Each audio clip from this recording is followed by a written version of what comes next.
बिस्मिल्लाहिर्रहमानिर्रहीम। आज का हमारा टॉपिक है काई स्क्वायर से हम क्वेश्चन सॉल्व करना देखेंगे। इस तरह से काई स्क्वायर की मदद से हम क्वेश्चन सॉल्व करते हैं। प्रॉब्लम स्टेटमेंट आपके पास है कि discuss the resemblance of the statures of parent and your offspring for the following data and you have to use the 1 alpha level. आपको कभी जब ऐसा डाटा दिया जाता है जो डिस्क्रीट नेचर का होता है और क्वालिटेटिव नेचर का होता है, नॉन पैरामेट्रिक डाटा टाइप जो कि नॉर्मेलिटी के अजम्पशन को मीट नहीं करता, और वहाँ आपको हाइपोथेसिस टेस्टिंग करनी हो तो आपके पास एक बेहतरीन ऑप्शन जो है वो chi square goodness of fit test है। ये आपके पास डाटा सेट है। अपेरेंटली जो डाटा सेट है ये नॉन पैरामेट्रिक टेस्ट में से किसी और के साथ सॉल्व नहीं हो सकता। It has only one option कि हम इसे काई स्क्वायर से सॉल्व कर सकें।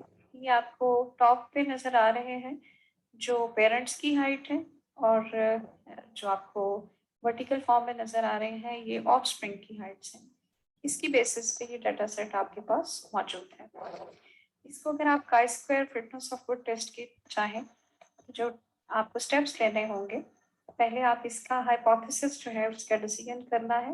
नल हाइपोथेसिस है कि statures of the parent and offsprings are independent, यानी पेरेंट्स के कदोकामत और उनके बच्चों की कदोकामत आपस में इंडिपेंडेंट है, उनमें कोई रिलेशनशिप नहीं है। और अगर हम इसका एक रिसर्च हाइपोथेसिस देखें तो हम कहेंगे कि ये इंडिपेंडेंट नहीं है, इनके दरमियान डिफरेंस है।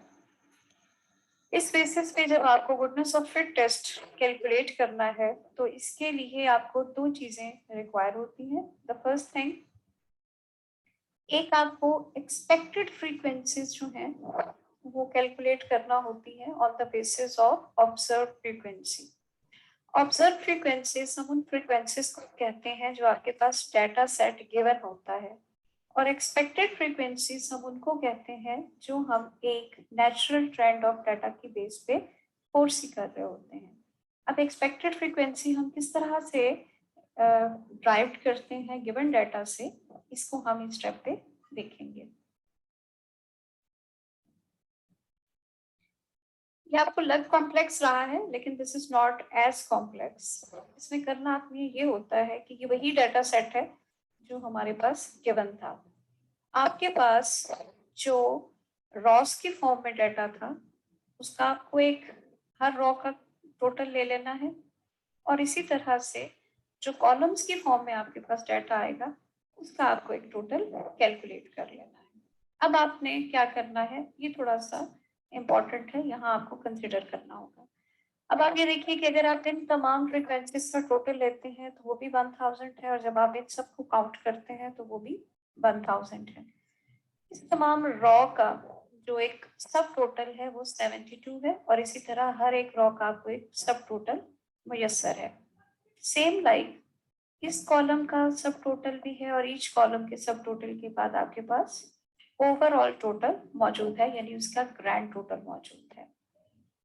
आपने एक्सपेक्टेड फ्रीक्वेंसीज लेने के लिए जो फॉर्मूला यूज करना होता है वो इस तरह से है कि कॉलम का टोटल मल्टीप्लाई बाय रॉ का total divided by grand total. This will actually give you the expected frequency. और ये जो 20 है ये आपकी ऑब्जर्व फ्रीक्वेंसी थी जो ऑलरेडी आपको दी गई थी डेटा में, जो आपको क्वेश्चन में गिवन थी ऑब्जर्व फ्रीक्वेंसी थी, ये आपके पास ऑलरेडी मौजूद थी, और इस फॉर्मूला की बेस पे आप एक्सपेक्टेड फ्रीक्वेंसी को कैलकुलेट कर लेते हैं। आप हर कॉलम में आप जैसे देख सकते हैं कि अगर इस कॉलम में आप देखें तो ये 40 कांस्टेंट है क्योंकि इस कॉलम का टोटल 40 था, लेकिन क्योंकि हर एक सेल के साथ रॉ चेंज हो रही है तो उसकी वैल्यू चेंज हो रही है। इसी तरह अगर आप रॉ वाइज देखें तो ये 72 आपको इस पूरी रॉ में कांस्टेंट नजर आ रहा है, जबकि जो कॉलम की वैल्यूज हैं क्योंकि हर सेल जब राइट साइड पे मूव करता है तो नया कॉलम बन जाता है, तो इस वजह से उस एक कॉलम का जो टोटल है वो आपको नजर आएगा पहले सेल में। Is it clear?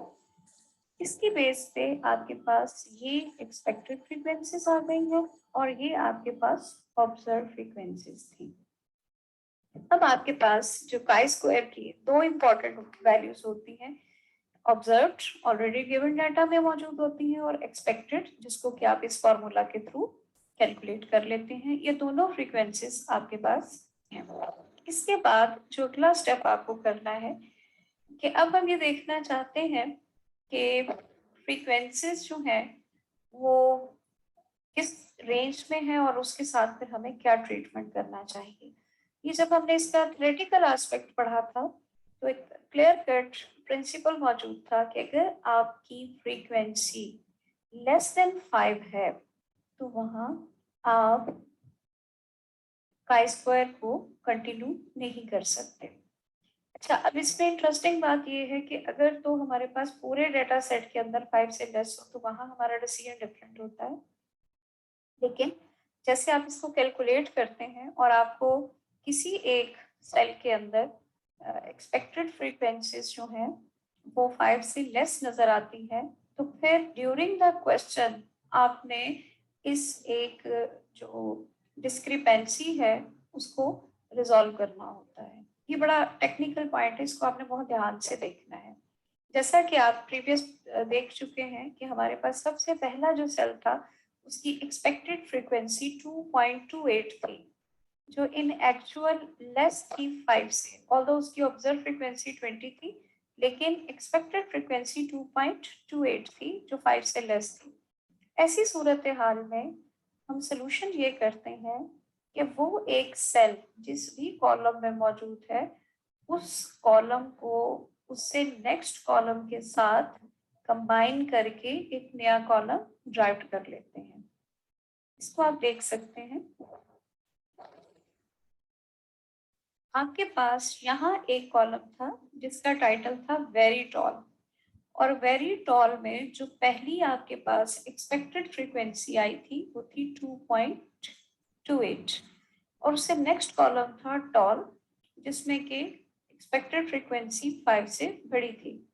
हमने इसको रॉ वाइज मर्ज नहीं करना बल्कि हमने जिस कॉलम में 5 से कम फ्रीक्वेंसी आई है उसे उससे अगले कॉलम के साथ कंबाइन करके एक नया कॉलम क्रिएट कर लेना है। जैसा कि आप देख सकते हैं कि यहाँ हमारे पास वही सारी चीजें मौजूद हैं जो कैटेगरीज ऑलरेडी गिवन थी, very tall, tall, medium and short.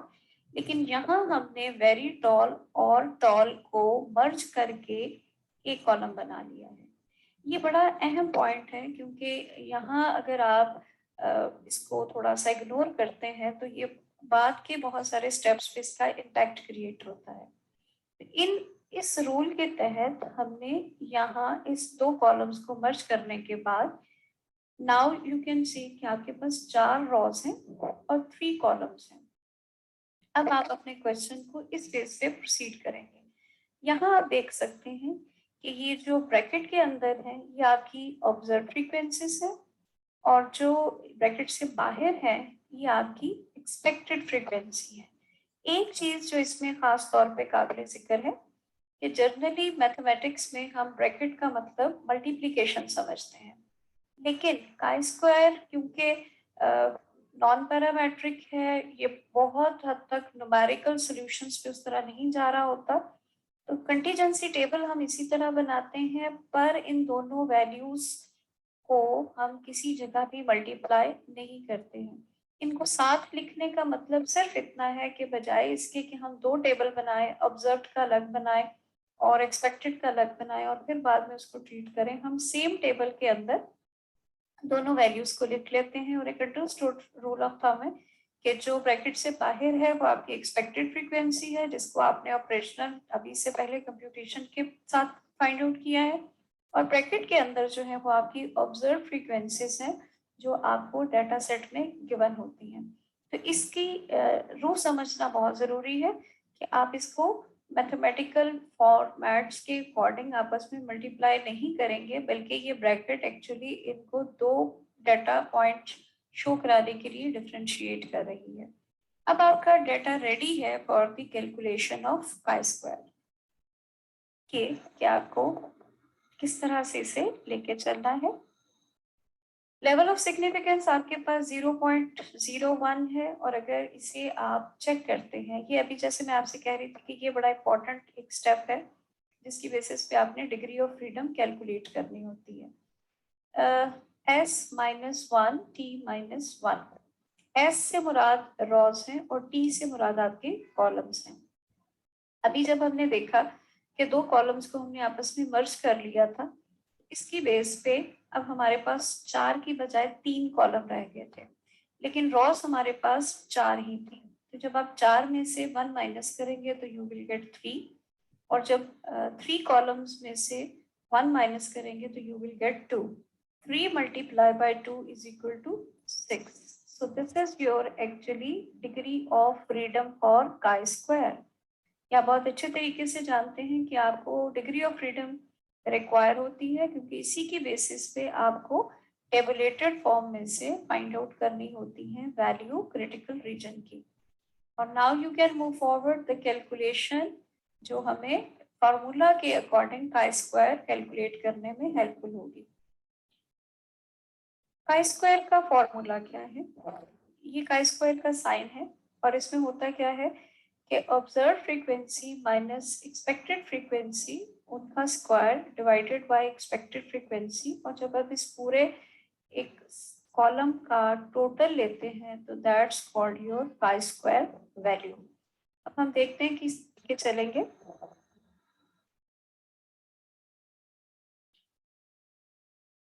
Table में आपने कुछ नया नहीं किया, बल्कि जो वैल्यूज आपके पास थी सिर्फ उन्हीं वैल्यूज को आपने अरेंज किया है। पहले हमने एक ही कंटीजेंसी टेबल के अंदर ऑब्जर्व्ड और एक्सपेक्टेड वैल्यूज को इकट्ठा किया था, लेकिन यहाँ जितनी ऑब्जर्व्ड वैल्यूज थी उनको सबको आपने एक साइड पे कर दिया है। ये अगर आप देखें तो ये आपके पहले कॉलम की हैं, ये दूसरे कॉलम की हैं, तीसरे कॉलम की हैं, ये आपकी सारी वैल्यूज आ गई हैं। और इसी के साथ जो आपके पास एक्सपेक्टेड वैल्यूज थी जो आपने खुद से एक स्टेप के बाद कैलकुलेट की थी, ये आपने सारी कॉरस्पॉन्डिंगली एक्सपेक्टेड वैल्यूज प्लेस कर दी हैं। अब जो आपका नेक्स्ट रिक्वायर्ड कॉलम है वो है आपकी observe value minus expected frequencies. Observe frequencies minus expected frequencies mean two से इसमें से आपने इस कॉलम को माइनस करके यहाँ लिखना है। इस तरह से आपके पास ये कंप्लीट कॉलम आ जाएगा। And what you have to do next, इस कॉलम का स्क्वायर ले लेना है और फिर इस स्क्वायर की ईच वैल्यू को उसकी रिस्पेक्टिव एक्सपेक्टेड वैल्यू पे डिवाइड कर देना है। Very simple. सिर्फ आपने वही जो फॉर्मूला भी हमने काई स्क्वायर का देखा था उसी फॉर्मूला के तहत ये 4 कॉलम बनते हैं। ये ऑलरेडी आपके पास गिवन है और ये कॉलम आपने कैलकुलेट किया। अब फर्दर ये 3 कॉलम आप इस स्टेप पे क्रिएट कर रहे होते हैं। एक इसका चेक है जो आपको गाइड करता है कि आपने कैलकुलेशन में कहीं गलती तो नहीं की। यू नो वेरी वेल कि जब हमने स्टार्ट में इसका ग्रैंड टोटल किया था तो वो 1000 था। इसकी जो ऑब्जर्व फ्रीक्वेंसीज हैं उसका भी टोटल उतना ही आना चाहिए जितना आपका ग्रैंड टोटल था। इसकी एक्सपेक्टेड फ्रीक्वेंसीज का भी वही टोटल आना चाहिए जो आपका ग्रैंड टोटल था। और जब आप ऑब्जर्व फ्रीक्वेंसी में से एक्सपेक्टेड फ्रीक्वेंसी को माइनस करते हैं तो इस कॉलम का टोटल 0 आना चाहिए। इसके बाद आप जब इन दोनों कॉलम्स को क्रिएट कर लेते हैं और इसको टोटल करते हैं तो actually this is your chi square value. ठीक है, अभी फॉर्मूला के अकॉर्डिंग आप जब इसका टोटल करेंगे इस फ्रैक्शन का तो वही आपकी काई स्क्वायर की वैल्यू। अब आपने कंक्लूजन ड्रॉ करना होता है और आपका कंक्लूजन क्या है? जो कैलकुलेटेड वैल्यू आई है काई स्क्वायर की वो है 233, जो एक्चुअली काफ़ी ग्रेटर है आपकी टेबुलेटेड वैल्यू से। काई स्क्वायर का जो टेबल है वो सेपरेट है, ये मैं आपको शेयर भी कर देती हूँ आपके क्लासरूम में। और इसको देखने का एग्जैक्टली वही तरीका है जिस तरह से हम ऑलरेडी टी या जी के टेबल में चेक करते थे, बल्कि एग्जैक्टली टी के तरीके से है। आपको ऊपर कॉलम्स के जो टाइटल हैं उनके तौर पे different level of significance available होते हैं और लेफ्ट साइड पे आपका जो वर्टिकल कॉलम है उसमें आपके पास डिग्री ऑफ फ्रीडम होता है और आपने corresponding to a specific degree of freedom जब आप लेवल ऑफ सिग्निफिकेंस चेक करते हैं तो आपके पास टेबुलेटेड वैल्यू आ जाती है। और इसका भी वही तरीका है कि अगर आपकी कैलकुलेटेड वैल्यू बड़ी है और टेबुलेटेड वैल्यू छोटी है तो आप नल हाइपोथेसिस को रिजेक्ट कर देते हैं और रिसर्च हाइपोथेसिस को एक्सेप्ट कर लेते हैं। और करंट सिनेरियो में हमारा रिसर्च हाइपोथेसिस था कि पेरेंट्स और उनके ऑफस्प्रिंग की हाइट जो है या उनका स्ट्रक्चर जो है, उनका स्ट्रेचर जो है, कदोकामत जो है, वो इंडिपेंडेंट नहीं है, बल्कि पेरेंट्स की कदोकामत उनके बच्चों की कदोकामत पे इन्फ्लुएंस रखती है। ऑल्दो कि ये डायरेक्शनल नहीं था, हमने सिर्फ इतना इसको हाइपोथाइज किया था कि ये इंडिपेंडेंट नहीं है, तो हम उसको प्रूव कर पाए। Thank you so much for your attention. आप अपने क्वेश्चंस जो हैं वो मुझसे व्हाट्सएप पे भी शेयर कर सकते हैं। इंडिविजुअली अगर आपको कोई कंसर्न है तो आप अपना वॉइस ओवर भी भेज सकते हैं।